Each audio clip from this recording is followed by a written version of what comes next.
Bueno, pues el puesto de Viena, este es el titular, se va a quedar vacío. Hay mucha gente que quiere el puesto y Mahler también, claro, porque es el mejor. Y eso ya se sabe y se comenta y anda con Strauss y con, en fin, con los mejores.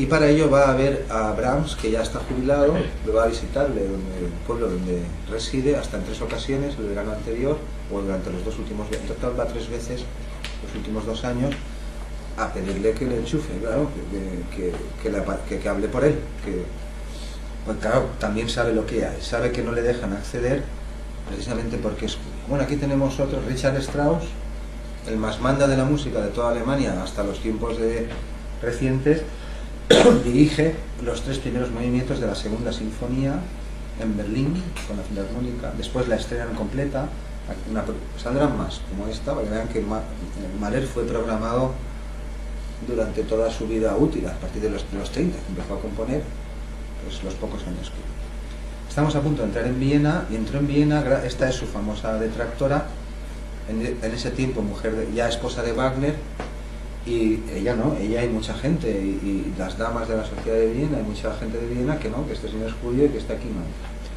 Pero gracias a la profesora de canto de esta mujer es Anna von Mildenburg, fue una cantante especializada en papeles wagnerianos, había muchísimos cantantes especializados en papeles wagnerianos, valquirias, nibelungos y tal, había muchísimos porque había Wagner por todas partes y estamos en Alemania y había mucho trabajo. Pues parece que tuvieron una especie de lío amoroso, bueno, yo no sé qué, si escarceo o que no quiero entrar ahora en grados de la cosa, ¿no?, de consumación del delito, esto no tiene más importancia, pero sí, parece que estuvieron, no está casado todavía con Ana, después él cambió de ciudad, pero acabó llamándola, cuando ya estaba en Viena también la contrató como parte de la plantilla está. Bueno, ella habló con la profesora de canto en Viena, que sí que tenía relación directa con el emperador y con las autoridades, con el emperador no, creo que no, pero sí con las autoridades del teatro, y entre los 3, gracias a Brahms, a su amiga y a la profesora de la amiga, que sí que era una persona de peso, al final consiguió, al final todos conseguimos que el tío Gustav entrara. Aquí ven una de las casitas, les mostraré alguna más, que se hacía construir ex profeso, es decir, alquilaba en verano, esto es un lago, como hay tantos en los Alpes, en el centro de Europa, buscaba una villa, una buena villa, para pasar todo el verano con Alma y con las niñas cuando las tuvo después también, y allí, si no había ninguno, esta está construida por las mañanas, madrugaba muy temprano, se metía ahí dentro y no se le molestaba hasta la hora de comer, hasta las 3 o las 4 de la tarde, para nada. La gente, Alma y quien estuviera, hacían su vida normal, él se metía ahí componía, y a esa hora salía, comía con Alma, se bañaba, andaba en el paseo de rigor y ya pasaba el resto del día con la familia. Al día siguiente igual, se levantaba a las 6 y pico, era muy temprano, se metía en el cuarto, allí le servían lo que tenía que comer y no quería saber nada de nadie. Y así fue construyendo sus familias. Estamos ya en Viena, pues la ciudad imperial, pues en fin, donde no había orden, cuando no había orden en Europa, que siempre ha sido un baño de sangre, dicho sea de paso, en los últimos años, y todavía estamos viendo cosas que pues es la ciudad más reluciente, mientras que Berlín, donde estaba Strauss y mucha actividad, era una ciudad urbana, moderna, como las pues sí, con tranvías por las calles, industria, puerto y un mare magnum impresionante de gente. Viena era una ciudad mucho más señorial, aristocrática, cuyas estatuas y edificios emblemáticos del centro se pintaban con purpurinas que hacía falta en los techos, así era, Klimt pintó muchos de ellos, todo no, pero es una ciudad impecable, porque era la ciudad imperial, era la depositaria del antiguo régimen, de la historia que en efecto tenía Europa, mientras que América no la tenía, es decir, de los europeos. Bien, pues eso significa Hofoperntheater, Hof significa imperial, ópera imperial de Viena. Ahí tenemos al tío Brahms. Esta foto es de los tiempos de Mahler y aquí ven las líneas del tranvía. Después les mostraré una foto cuando él va y viene al teatro y veremos el tranvía en efecto con los tendidos eléctricos. También este es el caso de Schoenberg. Schoenberg podía haber ido perfectamente a Berlín a estudiar con Strauss o con otros y estar en una ciudad mucho más cosmopolita, mucho más cercana al todo, como si en vez de irte a Nueva York te vas a Río de Janeiro, a Buenos Aires, no es lo mismo, en Nueva York es más, ¿no? Es decir, mundanamente hablando, al signo de los tiempos, Berlín era una ciudad mucho más moderna y mucho más actual y mucho más trufada de vanguardia, de todo, que Viena, que era una ciudad mucho más relajada, como estaba describiendo. Pero Schoenberg prefirió irse a Viena porque estaba más cerca de Bruckner, y lo mismo, todos le admiraban, se declaraban alumnos suyos, aunque algunos no fueron a sus clases. Nada más llegar empezó el baile, porque la ópera de Viena estaba hecha unos zorros. Es decir, la ópera imperial de Viena había sido lo más alto de Europa, la cumbre, mientras que cuando llegó Mahler, al cabo de unos pocos años de descuido, aquello estaba, la gente ya no iba, la orquesta pues languideciente, los cantantes pues tratándose la voz con clara de huevo o sea, un desastre. La ópera que había sido la cima de la música, porque estamos en la época gloriosa de la historia de la música, nunca hemos gozado de tanta consideración los músicos, incluyéndolos a todos, no solo a los compositores como entonces. Lo que había sido la cumbre de Europa, el arte más inefable y más poderoso, estaba hecho una ruina. Y Mahler desde el primer día se arremangó y puso a la gente a trabajar al precio de tener una bronca casi una, si no dos diarias. Y esto consta y está registrado, es decir, con los cantantes o con el jefe de la cuerda de trompetas o con el concertín, con unos o con otros, porque empezó a exigir seriedad radical en los ensayos, silencio absoluto y buen hacer, y a trabajar y trabajar, porque esto hay que levantarlo, y claro, no estaban acostumbrados. Llevaba 3 o 4 años, ahora veremos algunos comentarios graciosos del propio Mahler sobre este tema. Bueno, se granjeó esa fama de duro, de demasiado exigente, pero a fe mía que lo levantó. Menos de 2 años después de llegar, Viena estaba otra vez en lo más alto y volvía a brillar. Aquí tenemos 2 caricaturas de época. Cuando llega, este es el que se ha jubilado, no recuerdo, sí, Wilhelm Jahn, y en esta otra se publicaban en los periódicos de Alemania o de Austria, y en esta otra dice nuevos aires en la ópera, es decir, coge un fuelle, ¿no? Y hay una maqueta del teatro y está metiendo el aire a presión, abriendo las ventanas, abriendo los balcones y limpiando aquello porque aquello no era lo que decía ser. Aquí tenemos unas, no ilustran directamente, no son directamente de eso, pero ilustran bastante bien lo que estoy diciendo. Son de la misma época, un poco antes. Todos los días había una bronca, una movida con unos o con otros. Aquí tenemos a Mengelberg, el de antes, el holandés, el del Concertgebouw, con Grieg. A Grieg lo conoce un poco más tarde, y su orquesta. Está en una localidad noruega. Si lo buscaran por ahí andará Mengelberg. No, aquí sí, ya empezamos a ver su faceta reconocida y admitida y admirada en vida. Hay varias portadas de este tipo, es decir, se le pinta o se le representa no como una silueta dirigiendo, sino como múltiples siluetas, y cada una en una posición. Esta fue su gran aportación. Bueno, yo ya sé que hasta yo podría dirigir, no sé, una orquesta no lo sé, pero en fin, un ensemble, una banda, cosas así, sí, ¿no? Yo sé que cualquiera marca el compás y los músicos son músicos, pobrecillos, que sufridos aguantar a este petardo. Somos músicos y aún sin compás se puede tocar, yo eso ya lo sé. Y por malo que sea el director, pues la gente quiere tocar y aquello tira, pero claro, lo que hizo Mahler precisamente fue revolucionar eso, es decir, la técnica de dirección orquestal. Una cosa es marcar el compás, pero otra cosa es la terrible cantidad de posiciones, movimientos y posturas y gestos que yo puedo adoptar. El compás está claro lo que es, todo músico sabe contar 1, 2, 3, 4, 1, 2, 3, porque si no, no estaría ahí sentado.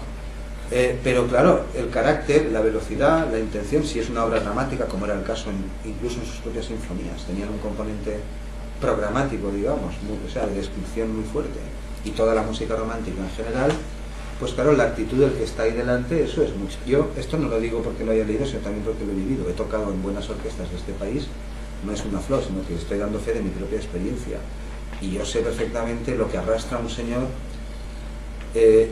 Sé lo que arrastra una buena batuta, un señor que se moja, que se implica, que sube ahí, se toma las cosas en serio y arrastra a 70 y los arrastra. Mientras que a lo mejor viene otro con más nombre, incluso mejor, pero está un poco indolente, no tiene ganas, y la orquesta no toca igual. Bueno, por esto se hizo famoso, porque revolucionó la técnica. Ahora veremos otra mejor. Estas son siluetas, pero ilustran perfectamente lo que estoy diciendo. Es decir, hay un sinfín de indicaciones, que todo no es llevar el compás o dar las entradas como hacían los clavecinistas en el barroco.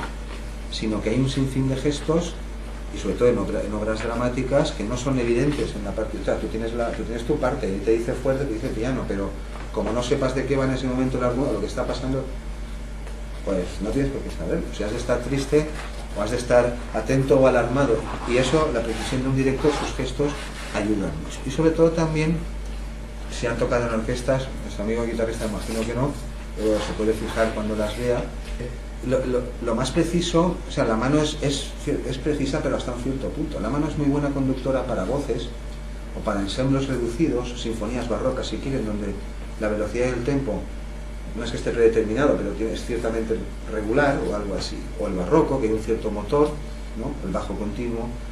Pero para dirigir grandes formaciones u obras tan variadas como son las obras románticas, pues a lo mejor cada 5 compases has cambiado de ambiente, has cambiado de compás, has cambiado de melodías.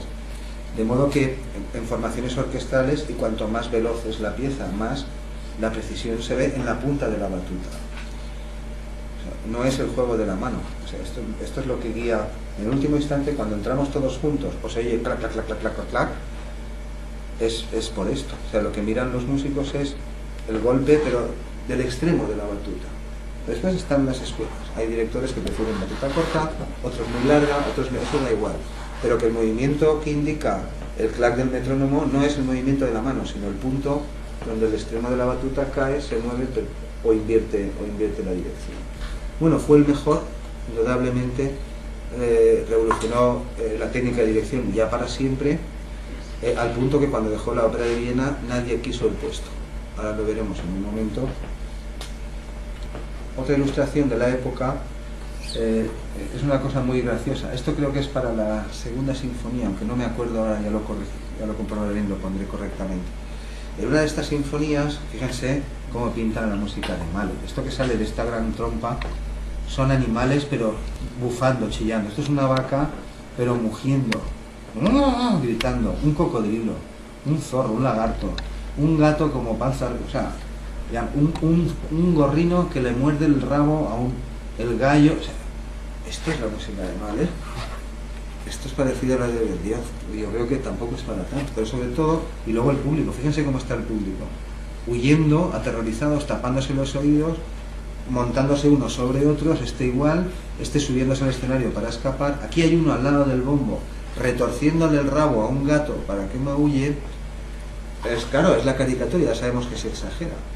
Pero claro, este está aquí sobre todo por este bombo que hay aquí.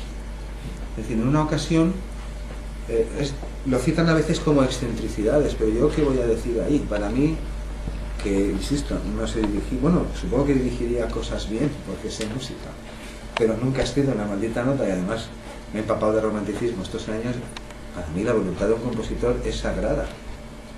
Bueno, esa es la herencia del romanticismo. Si el compositor dice que Manuel y Felipito digan Nick en tal punto, pues, o si pide un pajarito como Mozart en su, lo que sea, o si pide 4 minutos 33 segundos de silencio, pues tú vas allí, te sientas, te callas, saludas cuando aplaudan, si es que te aplauden, cobras, que esa es tu función, y te vas a tu casa, y si quieres lo criticas. Pero claro, quiere decir que si encarga un bombo como si encarga 50. Fíjense lo que ocurrió. Encargó la construcción de un bombo enorme porque no había, la frecuencia que él buscaba tan grave, con los instrumentos que había allí, no tenía. Entonces lo encargó en unas dimensiones exageradas, que tampoco costaría tanto dinero, digo yo. Es decir, costará más un fagot a lo mejor, con una buena guitarra, que no lo sé, tampoco quiero meterme con los bombistas, pero claro, encargó un bombo de unas dimensiones enormes. Los que estaban en el ajo sí que eran los músicos, claro, que llevaban meses ensayando y sabían que el día del estreno eso traería cola, porque todo se resumía en lo siguiente: el bombo se construyó, se encargó, se pagó, pero la interpretación del bombo se limitaba a un único golpe. Es decir, hay un momento durante la sinfonía en que todo el mundo se calla y se oye una frecuencia superior, y eso es todo. Es decir, el bombo ya no interviene más. Bueno, pues se le echaron encima que claro, que esto, que aquello. No quiero poner comparaciones con España, pero aquí tenemos ejemplos sobrados, en la barra del bar, bueno, de fútbol, de Mahler y de lo que haga falta. Le voy a contar una reciente, no sé si la han oído. Norman Foster, uno de los arquitectos de más renombre mundial, esto no hace ni un mes. Ocurrió aquí en la capital del reino, bueno, de la villa, Madrid. resulta que el hombre al final de los años, como está forrado de dinero y puede, pues se ha hecho una fundación, como tanta gente, una fundación Dalí, y es serio. Bueno, y va y eligió entre todas las ciudades del mundo, eligió Madrid hace unos años y compró un palacete. No sabíamos nada de eso porque claro, no nos dedicamos a la arquitectura, pues los mortales de a pie, pues no, ni somos románticos, pues no nos enteramos. Y compró un palacete y ahora recientemente iba a reformarlo ya y había hecho un proyecto, ¿no?, de reforma. Hizo sus dibujos y envió a uno de su gabinete a la oficina, no sé dónde era, no sé si era el ayuntamiento o el ministerio, que da igual, creo que era el ministerio. En fin, que esto se puede comprobar rápidamente. No hace ni un mes, está fresquito. Y entonces el de la oficina, de sus colaboradores, se fue allí con el original de él, ¿no? Y según entra, es que me estoy imaginando al funcionario hasta con el lápiz aquí, ¿no? Con el lápiz aquí y el bocadillo a lo mejor poniéndolo debajo. Entra y le enseña el boceto y según lo ve, coge el lápiz, no sé si de la oreja, y empieza a rayar encima. Dice, esto aquí hay que cambiar. El boceto original de Norman Foster. No sé, o sea, el otro no daba crédito de lo que estaba viendo, diciendo, madre mía, es como si Dalí, bueno, se lo podía haber hecho en cualquier sitio, anotárselo al lado, apúntalo tú, mira, tal cosa. No, cogió directamente el papel, el proyecto ya acabado, diseñado por el otro, con todos sus notas, y directamente con el lápiz encima, tachó esto, cuando lo vio Norman Foster, o sea, a las 2 horas el otro iba ya a decir esto, hasta aquí está, lo vio, dijo, nos vamos, y se han ido. Es decir, que ejemplos hay. Bueno, pues en todas partes cuece nada. Aquí tenemos hecha por este señor, esta también, es un autorretrato de Orlik y un retrato de Mahler que hizo en una cafetería de Viena, en una servilleta. Estaban ahí tomando un café, tiene más así. Y oye, lo ha clavado, ¿eh? Y además que no, un caricaturista con tinta no puede corregir. Puedes corregir el trazo del lápiz si tienes un borrador, pero ese tipo de cosas no, tú pintas a pluma, trazo que metes, trazo que se queda. Yo creo que lo ha clavado. Esta es la exposición famosa de París, una de las más famosas de la historia, ya saben lo que es. Allí va la gente empresarios, inventores y de todo. Se presentan los últimos dispositivos tecnológicos. Tienen 5 conciertos programados. Él va con la Filarmónica, que no es su orquesta, es la que le cedía Hans von Bülow, es decir, no es la de la ópera. Y hubo una situación muy embarazosa, como dicen ahora algunos, y nadie se ha aclarado al final, no nos hemos aclarado si fue intencional o no, o qué fue un error. El caso es que en los carteles que poblaron París anunciando los conciertos, en vez de poner Gustav Mahler, ponía Gustav Maleu. Yo no sé leer francés, no sé pronunciarlo, pero significa malhechor, o ladrón, o malo, o algo así, ¿sí? Entonces, claro, no les sentó nada bien, pero en fin, vieron sus conciertos, vieron la exposición y se volvieron a la capital inmediata. Conoce a Alma, esta es Alma Mahler, en casa de su padre muere y tiene un segundo padrastro. La llaman la musa de las 4 artes, supongo que saben por qué, a Alma Mahler, porque tuvo romances con 4 de los más famosos artistas, cada uno de un campo. Gustav Mahler, Klimt también, pintor, y Kokoschka, que es otro colega de ellos, esto es antes de casarse con Mahler. Bueno, tuvo un affair, tuvo un lío, tuvo chance, tuvo una... Es que da igual, la gente está muy... No, los que estamos aquí, yo conozco el paño. Que a vosotros no os da igual si fueron 8 u 80. Tuvo una relación y ya está. Primero con Klimt y Kokoschka, es decir, la pintura, después con Mahler, que fue con quien se casó, estuvo más tiempo, pero no con cualquiera. Mahler y Strauss eran... Bueno, y Wagner, con permiso de Wagner, eran lo más de lo más. Después con Walter Gropius, el arquitecto de la Bauhaus, el fundador de un movimiento de arquitectura funcional, más parecido a las ciudades modernas, y después también un escritor muy famoso. Bueno, aquí está, se cree que ya el romance parece que es claro, lo tuvo este famoso boceto de Klimt, se cree que es ella, que está inspirado en ella, la tenía de modelo. Esta es la que les decía, aquí tenemos la ilustración famosa, el director hipermoderno, la Sinfonía Dramática, que no me acordaba antes. La obra esa de Berlioz que he citado, que es una sinfonía coral a gran escala. Es lo más parecido a estas megaproducciones que hacía Mahler, se llama Sinfonía Dramática, Romeo y Julieta. La gente lo conoce por este nombre. Es una obra muy poco conocida. Es el único precedente de este intento de no amalgamar, sino de tener como dos orquestas diferentes, ¿no? Una de voces y una de... Y aquí ven lo que intentaba ilustrarles, es decir, hay todo tipo de posiciones y gestos que denotan la actitud del director, es decir, lo que está pidiendo en ese momento, o lo que el compositor exige ahí, o lo que se ha trabajado en los ensayos, o lo que sea. Es decir, si estoy en una posición como esta, rígido, y pues evidentemente no estoy dando un paseo con pajaritos, hay mucha información ahí de la cual hizo pues un arte, es decir, lo refinó, una técnica suprema, y desde entonces hasta hoy la profesión de director de orquesta ha cambiado mucho. Buena parte de esto que tenemos en el programa, que supongo que lo estarán leyendo ya para el examen y eso, esto del teatro de Bayreuth, de Wagner, de la luminosidad en la sala, el silencio, no dejar a la gente, esto no solo es en el teatro de Wagner, de Bayreuth, también son los dos. En este momento, estos años, los últimos años de 1800, tanto en el teatro de Wagner, que se va como a un culto, allí se acude como a un culto, y el espectáculo que entras allí, aquello es trascendental, más allá de este mundo.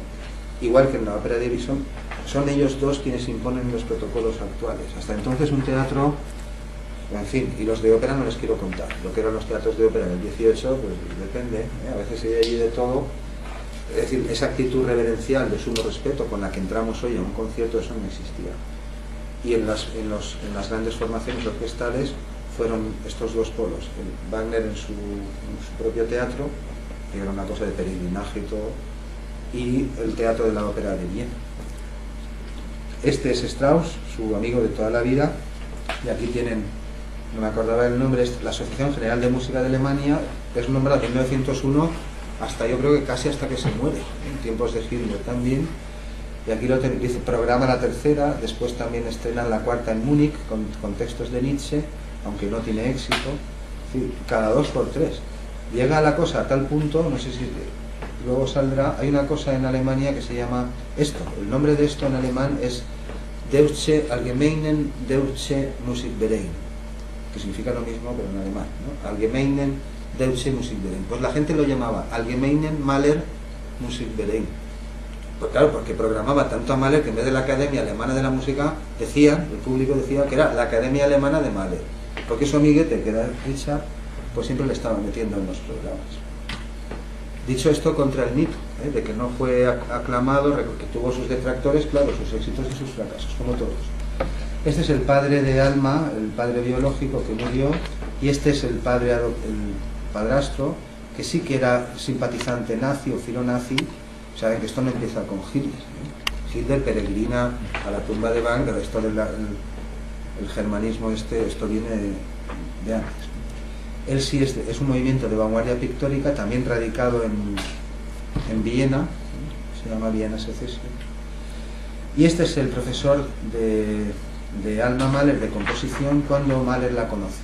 De hecho, después es cuñado Schoenberg, se casa con la hermana de Zemlinsky. Zemlinsky es jovencillo en estos tiempos, y ellos dos, Schoenberg y Zemlinsky, los he citado antes, son los que fundan la Sociedad de Composición de Alemania, que hasta hoy, hasta nuestros días.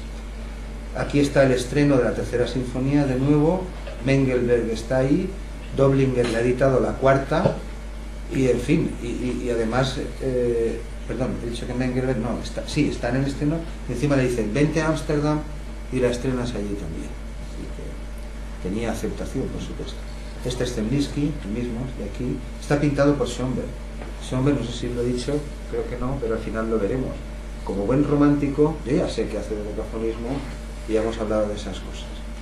En 1920 publica su manual, hablamos del concierto del escándalo, ¿no fue aquí? Sí, la bofetada, esto es tema de examen. El concierto del escándalo, de la bofetada, las obras que se tocan no son suyas, son de sus alumnos. Él dirige. Es decir, que Schoenberg hace una música que decimos, eso ya no es romanticismo, Manuel, vamos a ver. ¿Cuántos años tenía Schoenberg en ese momento? ¿En qué año nació Schoenberg? ¿En qué año nació Mahler? En 1960. Pues está Wagner, todavía no ha tocado la cumbre, es decir, han vivido como falla, como todos, aunque algunos se proyectan, viven durante el siglo XX y hacen ya otro tipo de música, que quizá no queramos llamar romántica, han nacido en un mundo romántico, han estudiado en un mundo, son todos wagnerianos, y los principios de los que hemos hablado aquí, que afectan a las artes, en fin, pues es su propia formación. Bueno, pues cuando Mahler conoce a Alma, Alma está dando clases de composición con Zemlinsky. Las malas lenguas, yo, porque no me meto a comprobar todos esos extremos porque no me interesa. No es que diga que no tengan interés, si se lió o no se lió, que yo voy buscando otras cosas. Bueno, algunos dicen que sí, otros que no. El caso es si también tenía una especie de affair o relación con Zemlinsky. Pero claro, al final Alma va a parecer, qué sé yo no estoy criticando a Alma, todo lo contrario, la estoy alabando. Oye, a quien Dios se la dé, San Pedro se la bendiga, ¿no? Es una calle. Pues si lo pueden traducir, quiere decir que a mí que me importa cada cual con quién va o con quién viene. Es decir, yo de lo que trato aquí es de arte, de ideas y cosas así, y a veces todo se mezcla. El caso es que Mahler le exigió a Alma, según las malas lenguas, porque tenía también un lío, según otros, porque no, que dejara los estudios de composición para casarse con él. Es decir, que si quería casarse con él, que ya era el director, por decir, la figura más famosa de toda Europa, tenía que dejar los estudios de composición. Esa noche Alma la pasó entera llorando con su madre, pidiéndole consejo. Esto es lo que cuentan y hay que creerlo. La madre, el consejo fue durante toda la noche que hiciera lo que ella considerase, que si quería seguir con su carrera, que siguiese, que le plantase, y si no, que al final de la noche decidió que se casaría con Mahler y dejó su carrera. Es decir, decidió vivir para él y darle hijos, que era lo habitual entre las mujeres. Bueno, en la historia, ¿no? El otro día veía una que le decía, era en Big Bang, no sé si lo han visto. La novia le dice a Howard, al astronauta, que quería tener hijos, y le dice, vale, tendremos hijos, ya que quieres hijos, Howard, que se habían casado. Pero como yo gano más dinero que tú te dedicarás a criarlos en casa y a educarlos, mientras yo haré mi nombre grande y famoso en el oficio y disfrutaré de la vida. El otro ya estaba blanco, claro, pensando, no voy a tener hijos. Bien, chistes aparte, aquí tenemos un autorretrato de Karl Moll, el padrastro. Las fotos que ven, todas están, si está en este año es porque en ese momento tiene esa edad. Todas las que se han visto, esta foto es de 1903, y aquí un cuadro que ilustra el tipo de pintura que hacíamos. A mí sí me gusta, sí que me gusta, es una especie de, no llega a ser hiperrealismo, pero ya tiene trazas. Este señor es otro muy importante en Viena, en la vida de Mahler, se llama Alfred Roder. El mismo día que le conoció era un pintor, no recuerdo ahora la nacionalidad, lo conoció en Viena, se lo presentaron en uno de estos cafés que veíamos antes, y hablaron con él y estuvieron hablando de las nuevas ideas que tenían. El pintor decía, pues yo quiero hacer esto, lo otro. Es decir, hasta ese momento la escena estaba ahí, se decoraba, había decorados, la escena quiere decir el fondo, pero no había un director de escena. Es decir, no había nadie que se ocupase. Hoy sí, hoy ustedes van a un teatro de ópera y hay al menos 5 directores: director artístico, el director de la orquesta, el director de escena, el de coro si hay un coro, y están jerarquizados, ¿no? Pues hasta ese momento director de escena no había. Bueno, el caso es que estuve hablando con él unas horas, nos lo presentaron, y al llegar a casa por la noche le dijo a Alma, voy a contratar a este hombre, o sea, ya, porque lo que está diciendo todo es de razón. Bueno, fue un éxito. Durante el tiempo que trabajaron juntos en Viena, y después también se fue con él a Nueva York, el teatro a reventar, se llenó, y desde entonces hay una figura estable de director de escena en los teatros, desde entonces, desde después de Alfred Roder. Aquí tenemos una ilustración cómica de esas disputas con los cantantes. Cada paloma lleva el nombre en la espalda de un cantante, el apellido de un cantante de Viena en esa época. Y aquí vemos otra, bueno, esta es otra de la Sexta, ¿no? También la escribe en verano, la trozo. Ahora lo veremos. Hay una de los cantantes muy graciosa. Este es Mengelberg, que le invita y le programa. Incluso dirige allí, a veces le prepara él la orquesta, y llega Mahler, la dirige, y a Strauss y a muchos más. Este es el Concertgebouw famoso, la foto ya la recuerdan de antes. Hoy, vamos, se ha especializado precisamente en música de Mahler, pero hacen uno de los centros más selectos de la música sinfónica actual en Europa. Autógrafos de la Quinta Sinfonía, publicada también en tiempos de Mahler, es decir, que además se le editaban sus trabajos porque se consideraban. Esta es la que les decía, durante los años que pasa en Viena se convierte casi en una institución, es decir, como parte de los muebles de la ciudad. Los taxistas, porque todos los días hacen el mismo recorrido. Las funciones son por la tarde, pero él va primero por la mañana y después vuelve a casa, come con Alma, vuelve después de la comida, aunque no dirija ese día, para supervisar las funciones, aunque dirija otro.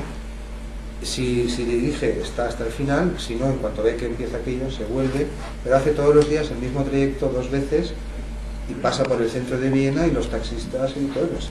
Entonces, a los turistas que llegan a Viena, cuando le ven, miren, allí va el señor Mahler, porque la gente sabe que en Viena está Mahler. Entonces, si lo ven por la calle, mira, ahí va, era como un emblema de la ciudad, es el tranvía que les decía. Y aquí se ve como los trenes de Renfe hasta el otro día, ¿no? Con el tendido eléctrico. Estamos en 1904, si esto es Viena, ¿qué no va a ser Berlín? Estas son reuniones de intelectuales, hubo muchas en casa del padrastro, no voy ahora, da igual, no paro ahí. Esta es una de las 3 únicas fotos que tenemos de Mahler dirigiendo, que se condemará, hay muchas fotos, están viendo algunas, pero dirigiendo solo 3, ahora veremos las otras 2. Está dirigiendo la 9ª Sinfonía de Beethoven en Estrasburgo. Es que no parabas, es que llevaba la ópera, pero bolos cada 2 por 3, invitaciones. Oye, si te llama Ravel o si te llama uno importante, amigo tuyo, y puedes, no vas a ir. Aquí está de vacaciones, igual, acaba la 7ª, después dirige el estreno 3 años después, él mismo dirigió muchos de sus estrenos. Este es Oscar Fried, un director de orquesta también muy famoso internacionalmente, de los que no para, un freelance o algo así, no paraba de estrenar aquí, dirige con este, estrename la otra, amigo de todos ellos. Un retrato al agua fuerte, aquí la Musik Verein, esta es otra de esas ilustraciones que a veces se pasan de frenada por la utilización de instrumentos extraños que hace a veces en sus obras. Bueno, aquí está con otros intelectuales, no me paro en estas, son los mismos, Mengelberg y otros. Esta foto es histórica, estos son la pareja, Strauss, el más manda de la música alemana, el alemán alto, y su amigo, el eterno judío, bajito, tiene una nariz parecida a la mía, ¿no? Bastante prominente. Y este es el día del estreno de Salomé, pero no en Viena, donde había sido prohibida, sino en Graz. Están por la mañana, han acabado el ensayo, y aquí se van a comer a una posada, se sentaron al lado de la carretera, como 2 tiroleses más. Strauss casi llega tarde, pues ya tarde no, que el tío iba con toda la pachorra. Mahler dice, vámonos ya, que tiene usted que dirigir, y el otro diciendo, bueno, esperen, sin mí no van a empezar, Pues si usted no va, voy yo y dirijo yo, decía Mahler. Bueno, al final llegaron a tiempo. La historia de esta obra pues es curiosa, porque no sé por qué no se estrenaba en Viena, no estaba prohibida, los censores imperiales la habían prohibido. La obra tiene varias peculiaridades. La primera es que está basada no en las versiones anteriores, Salomé, sino en la versión que hizo Oscar Wilde, que también sale en el programa. Uno de los dandies, no bohemio, porque este vivía bien, prototipos del romanticismo. En la versión de Salomé de Oscar Wilde, pues ocurren cosas que a lo mejor en versiones presentes pues no ocurrían. Aquí ya al final de la obra, o en un cierto momento, cuando le entregan la cabeza cortada de Juan el Bautista a Salomé, Salomé toma la cabeza en sus manos y se oye una voz, no creo que no es el coro, creo que es uno de los tenores, se canta desde el fondo, pero muy potente. Dice una voz, el poder del amor es más fuerte que el poder de la muerte. Y entonces toma la cabeza y le da un beso en los labios a lo que quedaba, Juan el Bautista. Sacrilegio, esta fue la escena que no, en Viena para nada. El emperador llegó a decir que Strauss, su gran amigo, Richard Strauss, y en fin, de tanto éxito, porque Strauss tenía un éxito apabullante, que con esta obra se estaba causando un gran perjuicio. Y años después a Strauss se la pasó hasta el final de sus días haciendo chanza con esto, y decía, con aquel gran perjuicio me construí la mansión de... Es decir, se estrenó por todas partes a la carrera después de Graz, tiene más peculiaridades y ganó muchísimo dinero, tiene más peculiaridades, digo, respecto al lenguaje sinfónico y armónico. Strauss es el último romántico, ya saben que los románticos exploran la tonalidad hasta los límites, que es el semitono, más o menos más allá del semitono ya vienen cuartos, lo que vino después, claro, cuartos de tono, microtonos y de todo. Pero Strauss, cuando quiere sale de la tonalidad y cuando quiere entra. Si no, escuchen Don Juan, por ejemplo, en fin, un sinfín de obras. La Sinfonía Alpina no, no es tan tonal como Mahler, pero en fin. Pero tiene otras obras que, tío, no tiene inconveniente en hacer música muy por delante de lo que se hacía en su tiempo. De modo que la obra comienza así, comienza con una escala partida en dos, a cargo de los clarinetes, creo que es cromática, pero que media escala es de una tonalidad, pues supongamos do sostenido mayor y la otra es do menor o algo así. Es decir, a mitad de la escala, si te das cuenta que yo se ha trastabillado. Strauss tenía en efecto parece, o eso dicen es lo contrario de detractores, bueno, los agradadores, los que apoyan, bueno, lo que sea. Los que estamos con Strauss, que tenía un don especial para los comienzos. Y esto en parte es verdad, porque hizo el segundo comienzo más famoso de la historia. El primero es la Quinta Sinfonía. Más famoso. Digo, comienzos sinfónicos, ¿no? Esto lo conocen hasta los gatos, los niños, cuando van a comprar chicle.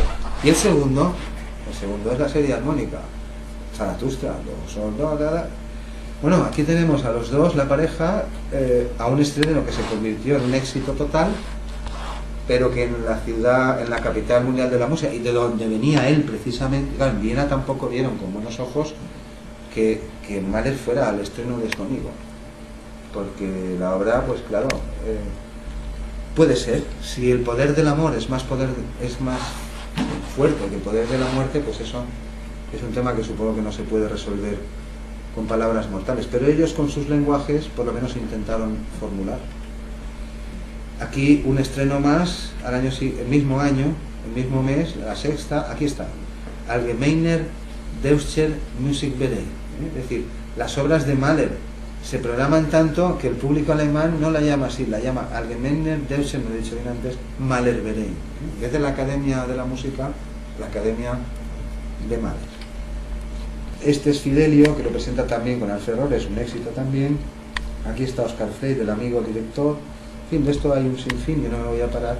Estrenos y otra caricatura, refiriéndose a su primera sinfonía también, que tú me dirás, fíjate aquí, el guirigay, digo guirigay porque se ve un gallo, pero no sé cómo llamarlo, campanas, o sea, un desconcierto total, una locomotora que viene por aquí atrás cuchuflando, el tío saltando, rayos salen de sus manos, un cañón que aplasta cosas, la gente tirada en el suelo, los fagotes, pues, las partituras de la mega orquestación o de la hiperorquestación o de la megatonalidad, como quieran llamar a esto, pues va un buen trecho. Ahora incluso admiramos como bellas muchas obras que sí que siguen estos patrones, no digo todas, en fin, de todo. El contrabajo, que le está metiendo una patada si no está ya roto. Aquí se ven también señores caídos, a uno le va a pasar por encima el cañón, en fin, un despropósito. Este es posterior, está pintado años después, pero este no. Bueno, en esta ocasión, en la sexta sinfonía, se le ocurrió incluir una de las intervenciones, uno de los instrumentos que participan en la sinfonía, fíjese aquí lo que pintan, un martillo también encima del timbal, en donde una de las intervenciones corre a cargo de una trompa mecánica, es decir, un tipo de metal que no suena porque lo acciona un músico, sino que es accionado, pues ahí lo ven, con el pie, con otro. Entonces el chiste dice lo siguiente: me he olvidado de las 3 o 4 notas que le he puesto a la trompa, igual que en el caso del bombo, daba un pluf y ya está. Y solo por haberse olvidado eso, ahora voy a tener que escribir todo. Claro, es una exageración. Tenía esa fama porque era real, era muy meticuloso escribiendo, es decir, repasaba sus composiciones una y otra vez, muy detallista. Incluso luego la veremos al final, en una ocasión, creo que es la novena, me parece que es la última que deja compuesta entera, la escribe tan deprisa que aquello es ilegible. Ya saben cómo escribía en verano, como estamos diciendo aquí. Escribe a tal velocidad y con tanta premura que ahí está escrito todo, pero hay tanto borrador, tanto tachón, tanta cosa que el copista no es capaz de decidir en muchos casos qué nota es la correcta, de modo que tiene que escribirla todo de nuevo, toda la sinfonía, pero escribirla, volverla a copiar, a transcribir, pero en este caso en limpio, y también a eso hace alusión el comentario del chiste. Ahora tendré que escribirla toda. Aquí vemos esa que les decía de los cantantes, hemos visto la de las palomas y su famosa frase en 1907, pronunció en voz alta, enfadado con las autoridades del teatro. Pero es que hay que seguir pagando todavía a esta gente, es decir, venía a decir, no trabajan, se quejan de todo, no siguen la disciplina. Recuerden lo que les he dicho, no en 2 años, incluso antes.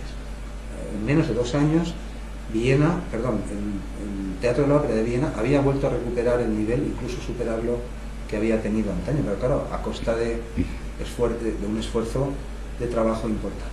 Fue muy riguroso, muy exigente, ya lo hemos visto antes, y aquí tenemos algunos de ellos, todos grandes divos, grandes figuras, grandes voces, pero él lo que quería era que colaborasen en una empresa común. Estas son también muy conocidas, aquí están en la Ópera de Viena, es una serie de fotos, una secuencia, hay más, he escogido estas. Aquí, en la Orquesta del Teatro de Viena, las cosas pues tampoco acabaron muy bien, es decir, él llegó, consiguió el puesto, levantó el espectáculo y el teatro a niveles superiores a los que había antes, incluso con la ayuda de Roller y de muchísima gente, pero al final, en los últimos tiempos, pues lo de siempre hay algún administrador, alguno que te tiene un poco de envidia o cosas que ocurren, ¿no? Que ocurren a todas horas, es decir, en todas partes. De modo que el tal Montenuovo, pues ya llevan un tiempo que poniéndole pegas para esto, para el otro, quejas, cosas pequeñitas, pero muy molestas para nadie.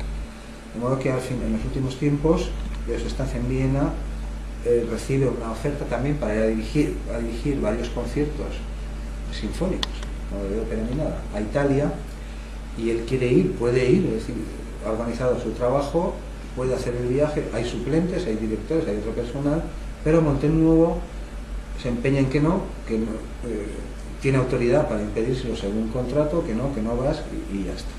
La prensa también se mete con él. Bueno, el caso es que al final Mahler hace caso omiso a Montenuovo, que tú di lo que quieras, pero yo puedo, ya lo he arreglado, al fin y al cabo la figura soy yo y el que está a las órdenes directas del emperador soy yo. De modo que Mahler, aquí está con Alma, hace su camino, coge el petate y se va a Roma y dirige sus conciertos. Hace caso omiso a la prohibición del administrador del teatro.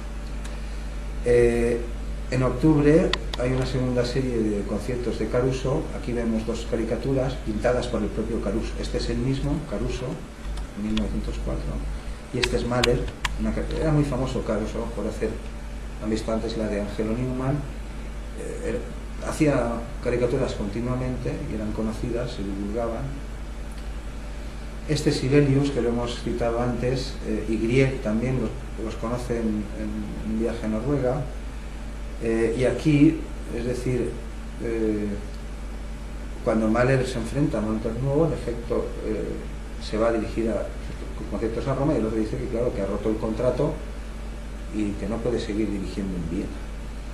Pero lo que ocurre es lo siguiente: cuando Montenuovo, después de este choque, busca sustituto para Mahler durante todo el verano, nadie quiere ir a dirigir, nadie quiere aceptar el puesto más codiciado, porque ha dejado el listón de la interpretación operística y de la dirección tan alta que nadie se atreve. Es decir, Montenuovo durante 3 meses, desde que tienen el encontronazo con la Orquesta de Roma hasta septiembre, hasta que va a empezar la nueva temporada, busca por todas partes y nadie quiere ir y no encuentra a nadie, de modo que Montenuovo achanta y se va otra vez a Mahler y le dice quédate, le pide disculpas, intenta por todos los medios que la Ópera de Viena no se quede sin director, el más famoso de Europa, el mejor.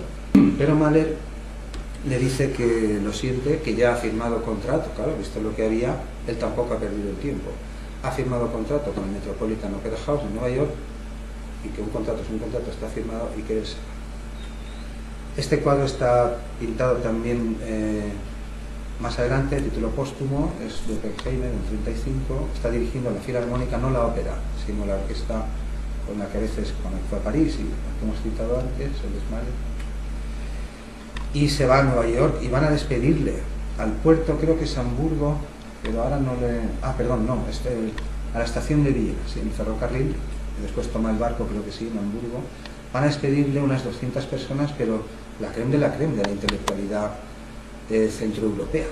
Ahí está Klimt, Zemlinsky, lo hemos visto, el mismo Roller, los alumnos de Schoenberg, el mismísimo Schoenberg, Strauss, Thomas Mann, que no se pierde... Thomas Mann es el famoso escritor, el de... ¿cómo se llama? Desayuno con diamantes, creo, La muerte en Venecia, este tipo de cosas. Bueno, aquí vemos, el cuadro es de Manet, simplemente está por ilustrar la partida. Este es Klimt, que va a despedirle. Estos son los dos alumnos de Schoenberg. Estos son Schoenberg y Webern, el alto. Perdón, y Berg, el alto. Y este es, no puedo recordar ahora exactamente, ya lo consignaré. En fin, la creme de la creme.